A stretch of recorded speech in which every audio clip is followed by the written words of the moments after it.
While the new air station was under construction, Sunnyvale was greeted by the first of the two giant airships, the USS Akron.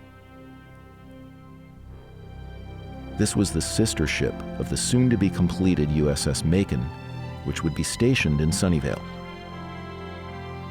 You can see the massive Hangar 1, which would eventually cover 8 acres of ground, being built to hold the colossal airship.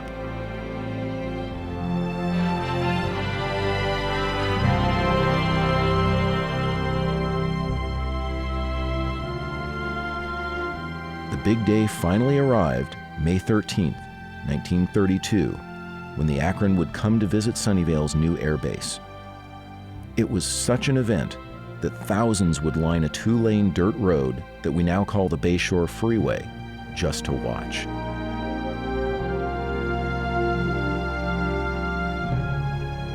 Local officials and law enforcement braced for what the San Jose Mercury News called the biggest traffic problem in state history. Over 100,000 people came from all over the Bay Area to see the arrival of the new dirigible. It was a spectacular day in Sunnyvale history, but sadly, the history of the Akron was not long. On April 4th, 1933, the Akron went down off the New Jersey coast, taking with it 73 men, including Admiral William Moffett. The very next month, the landing field in Sunnyvale was renamed Moffett Field in his honor. Naval Air Station Sunnyvale was officially commissioned on April 12, 1933, but the festivities were overshadowed by the recent tragedy. On October 16th, that same year, residents celebrated the arrival of the newly completed Macon. The USS Macon would become the largest moving object made by man, measuring over 785 feet.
first-hand impression of the world's largest airship. How those sea heroes of the past would marvel could they see this sight. The twin sciences of the 20th century, aviation and radio, collaborating to bring into your home a vivid account of this newest wonder of the world, the first radio broadcast from the largest airship on Earth. The Macon never failed to draw a crowd, and it was said that everyone in the county would stop what they were doing to watch the massive airship float by. The Macon called Hangar 1 its home for the next 18 months, running tests and performing scouting missions with the Pacific Fleet until February of 1935, when it encountered a storm off Point Sur, California. The dirigible sank in deep water, effectively ending the Navy's controversial program of rigid airships. But airships still fly over Sunnyvale today. The airship Eureka, a passenger-only airship, takes regular flights over the city, leaving from Moffett Field. The Eureka, though seemingly large, is only 1/4 the size of the giant Macon that floated over Sunnyvale in the early 1930s.